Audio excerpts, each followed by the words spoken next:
is a 2018 MT85, and it is a narrow track one.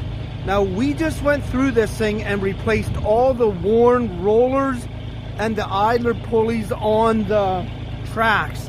And if you know anything about Bobcat MT85s, that is something that is not very cheap to do. So this thing has new pins and new rollers, and if you keep them greased, they'll last a long time.